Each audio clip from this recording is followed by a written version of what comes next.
Registration ও তারিখ থাকলেও ধান ফেরত হুড়াই সমবায়ের গেটে ক্ষুব্ধ চাষিরা। সারা বছর চাষে একের পর এক ক্ষতির ধাক্কা সামলেও ধান বিক্রির সময় এসে ফের বিপাকে পড়লেন ধান চাষিরা। এমনই ছবি ধরা পড়ল বুধবার হুড়া ব্লকের এলাকায়। জানা যায়, কৃষক সমবায় ধান বিক্রির জন্য চাষিরা আগেই সফলভাবে রেজিস্ট্রেশন সম্পন্ন করেছিলেন। এরপর সমবায় কর্তৃপক্ষের তরফে ধান বিক্রির নির্দিষ্ট তারিখ ও সময় জানিয়ে দেওয়া হয়। ধান বিক্রির আগের দিন বিষয়টি নিশ্চিত করতে চাষিরা সমবায়ে যোগাযোগ করলে কর্তৃপক্ষ জানায় নির্ধারিত দিনেই যথাসময়ে ধান নিয়ে আসতে।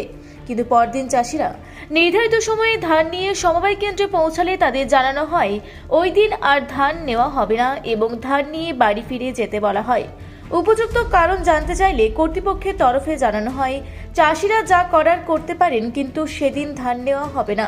এই আচরণে ক্ষোভে ফেটে পড়েন চাষিরা। তাদের অভিযোগ, আগেভাগে জানানো হলে তারা 15 থেকে 16 কিলোমিটার দূর থেকে ধান নিয়ে আসতেন না। লেবার খরচ, গাড়ি ভাড়া মিলিয়ে বাড়তি খরচ বহন করতে হয়েছে। গোটা বছর চাষ করে শেষ পর্যন্ত লাভ কোথায়, এই প্রশ্ন তুলছেন তারা। পাশাপাশি চাষিদের একাংশ প্রশ্ন তুলেছেন, তাহলে কেন তারা পাইকারির বদলে কৃষক সমবায় সমিতিতে ধান দিতে যাবেন। ঘটনার বিষয়ে সাংবাদিকরা ওই এলাকার দায়িত্বপ্রাপ্ত সমবায় আধিকারিকের সঙ্গে ফোনে যোগাযোগের চেষ্টা করলে তিনি ফোন ধরেননি, ফলে সমবায়ের পক্ষ থেকে কোনো প্রতিক্রিয়া পাওয়া যায়নি। এদিকে এই প্রসঙ্গে হুড়া ব্লকের সমষ্টি উন্নয়ন আধিকারিক আরিকুল ইসলাম জানান, বিষয়টি ব্লকের সঙ্গে জড়িত থাকলেও বর্তমানে বহু সমবায় বিভিন্ন বেসরকারি সংস্থার দায়িত্বে রয়েছে। তবুও অভিযোগগুলি গুরুত্ব সহকারে খতিয়ে দেখা হবে এবং যত দ্রুত সম্ভব সমস্যার সমাধানের চেষ্টা করা হবে বলে তিনি আশ্বাস দেন। আমি এসে ধান নিয়ে লেগে নেই, এই যে আসেছি, আজকে আমার ডেট ছিল 31 তারিখে, ঠিক আছে। এখনো অবধি বলেছিল যে আমার 31 থেকে আমার সময় ছিল 11 থেকে 12টার মধ্যে আসতে বলেছিল। আমি ভোর 4টার দিকে বাইরেছি ঘর থেকে, সকাল থেকে ঠান্ডা ভোগ করছি, এখনো অবধি কেউ আসে নাই। আর এই যেমন আমার গাড়ি খাড়া আছে, এই যে আমার লেবার খরচ, এই যে প্লাস গাড়ি খরচ, এটা যেটা আমার সব ফালতু গেল। এটা কি সিস্টেম হচ্ছে এখন আমি কোনো বুঝতে পারছি না। এদিকে অনলাইনে আমার ইয়া করছে, রেজিস্ট্রেশন করছে, আর আসলে বলছে না তো তোমাদের বলছে ধান নিয়ে যাবে নাই। এমনি করে কিছু এলে এলে এলে নিশ্চয়ই এদের মধ্যে কোনো কারচুপি চলছে বা কি সিস্টেম চলছে একটু জানা উচিত। হ্যাঁ, ফোন করেছিলাম আমরা এখানে ম্যাডাম ফোন করেছিলাম, সে ম্যাডাম বলছে না আমাদের কাছ থেকে আজকে বলছে ধান নিয়ে যাবে নাই। ও বলছে যে কি আমাদের একটা লিঙ্ক নেন, কি বলছে। তো সিস্টেমটা তাহলে যখন নাই তখন আমরা একটু আগে বললে একটু সুবিধা হয়।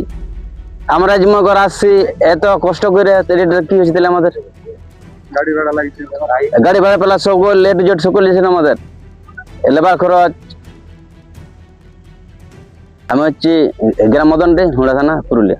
মধুসূদন মাহাতো, গ্রাম মদনডি, হুড়া থানা, পুরুলিয়া। করেছিলাম ধানের বুকিং, তা যায়নি, ম্যাডাম বলছে দেবো নাই, জামবাদ বুকিং হয়েছিল অনলাইনে।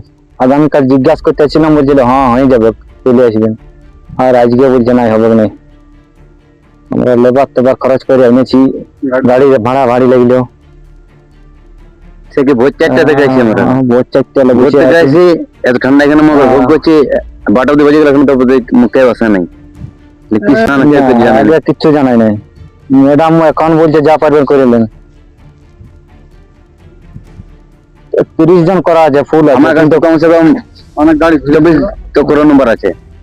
অনেক লোক ঘুরে গেল, অনেক লোক আসছে, দেখে যাচ্ছে। সামনে থেকে লোক গিলা মোটরসাইকেল আসছে, জিজ্ঞাসা করছে, চলে যাচ্ছে, যাচ্ছে কিনা গাড়িতে। সুভাষ করাই, জামবাদ। তারিখে অনলাইনে ধান বিক্রির মানে কি বলে করা ছিল, বুকিং করা ছিল ওই সমবায় সমিতির থেকে। কিন্তু আমরা আসার পরে দেখছি মানে কি বলে জানতে পারছি যে বলছে ধান লিয়া হবে না। কিন্তু কেন লিয়া হবে না সেটা কোনো কিছু বলছে নাই। আমাদের এই যে লেবার খরচ, গাড়ি ভাড়া সব কিছু লাগিয়ে গেল। তাহলে এরকম করলে আমাদের কি লাভ হবে? তাহলে আমাদের চাষ করলে মানে কোনো লাভই নেই তখন। আর এখানে তাহলে আমাদের ধান দিয়ে কি লাভ? তাহলে তো আমরা এরকম পাইকারকে ধান দেওয়া খুবই ভালো। এত হ্যারাসমেন্ট, এত ই।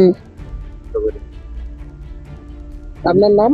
আমার নাম কীর্তন গড়াই, জামবাদ। হুড়া থেকে জয়শ্রীদের রিপোর্ট, রূপসী বাংলা মিডিয়া।